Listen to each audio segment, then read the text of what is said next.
The black cleaning lady's baby wouldn't go near anyone, yet clung to the millionaire as if her life depended on it.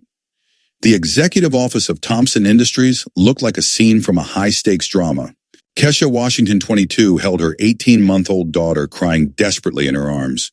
5 men in suits watched in stunned silence, a mixture of shock, indignation, and disbelief crossing their faces. "How did this woman get past security with a child?" roared Derek Thompson, the CEO, pounding his fist on the mahogany desk. "Call security now." For 2 years, Kesha had worked as a night cleaner in this building. Invisible, silent, unnoticed, her name unknown.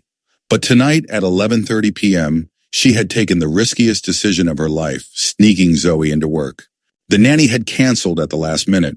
Rent was 3 weeks late. She had no choice. "Sir, I can explain," Kesha said, her voice steady despite trembling hands. "My babysitter canceled, and I had no one to leave Zoe with. She'll be quiet, I promise, quiet. That kid's been screaming for 5 minutes. Did you think you could turn our office into a daycare center?" What no one knew was that Zoe had an irrational fear of strangers. Since birth, she hid in her mother's neck whenever anyone approached.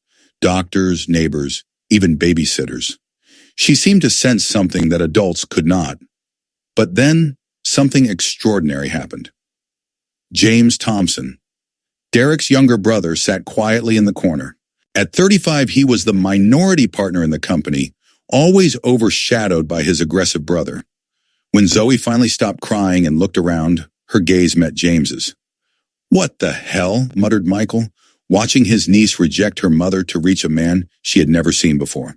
James instinctively picked Zoe up, and the child immediately nestled into his shoulder, her cries replaced by a joyful, high-pitched laugh. The same sound Kesha only heard at home, never in public. And that's when Kesha noticed something that froze her world.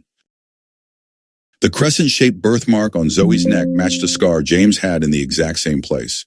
"Mr. Thompson," Kesha whispered, "we need to talk." No one anticipated that night would reveal secrets capable of destroying reputations, exposing years of lies, and proving that justice sometimes comes in the most unexpected forms. For the first time in 2 years, Derek asked, "Kesha, isn't it? That's your name, right?" Kesha nodded, still shocked at the sight of her daughter sleeping peacefully in James's arms. "Tell me about the child's father," Derek continued, his voice dangerously soft. "Where is he?" "He's not part of our lives," Kesha replied, carefully choosing her words. Michael laughed dryly. "Classic." Disappeared when he found out about the pregnancy. What neither of them knew was that Kesha Washington wasn't an ordinary cleaning lady. 2 years ago, she had been a bright business student, a promising intern until she met James Thompson at a company party. James wasn't like Derek, cold and calculating. He was kind, introverted, discreet. For a girl who had grown up in foster homes, James represented the love she had always dreamed of. 3 months of secret dates, whispered promises, until the day she told him she was pregnant. "This can't be happening," James had said, his expression cold. "My father will kill me. The company, the family reputation. No, James, we'll figure it out." "No!" This was a mistake. "You need to get rid of it." When Kesha refused, James disappeared. Blocked her number. Avoided her. Worst of all, he used his influence to get her fired. Kesha had to drop out of college, forced into a job she had never imagined, cleaning the offices of the very man who abandoned her. For 2 years, she was invisible, silent, observing, planning, and now, watching James hold Zoe with tenderness, Kesha realized an opportunity had arrived. "There's something you need to know about Zoe's father," she said, her voice firm. Derek leaned forward. "Oh, really? And what would that be?" Kesha looked at James, who finally recognized her. His eyes widened. His hands instinctively tightened around Zoe. "He works here," Kesha said simply. The room fell silent. Derek, Michael, and James all trapped in the tension of secrets long buried. Zoe, sensing the strain, clung to James, refusing to return to her mother's arms. It was as if she instinctively knew where she belonged. "You knew this woman?" Derek pressed James. James stammered, silent. Zoe blinked, stretching her arms. The truth had weight, and the room was about to be shaken completely. Kesha revealed the messages James had sent 2 years ago.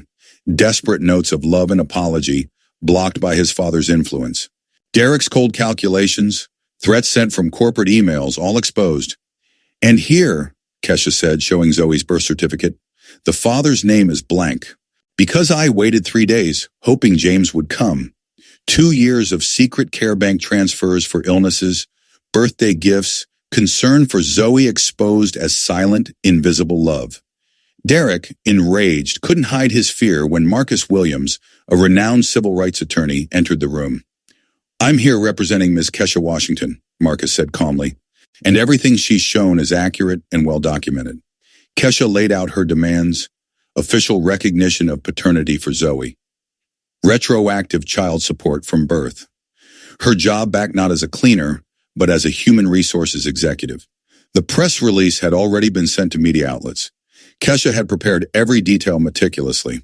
Settle this civilly or see the story in tomorrow's headlines, Kesha said, calm but commanding. 30 minutes later, James signed the paternity acknowledgement. Derek signed Kesha's promotion. The press release was canceled. Kesha reclaimed her dignity, James reclaimed his role as a father, and Zoe finally had both parents she deserved. 6 months later, Kesha Washington sat in her office on the 15th floor of Thompson Industries. Now Washington and Thompson Family Holdings. Zoe played beside her. James appeared with coffee. How's our CEO today? He asked. Over months, they rebuilt not only the company, but their partnership. Not romance as before, but a mutual respect, focused on Zoe and justice. Derek Thompson, once all-powerful, had been forced to retire. Michael's influence collapsed without James. Kesha, once invisible, now led meetings, set policies, and shaped the company's future. But the real victory wasn't a title or a salary. It was the world Kesha built for Zoe, a world where her mother would never again be invisible, where justice and dignity mattered. Because the best revenge isn't destroying your enemies. It's building a world where they become irrelevant. Have you ever turned injustice into opportunity? Share your story in the comments and subscribe for more tales of strength, strategy, and triumph.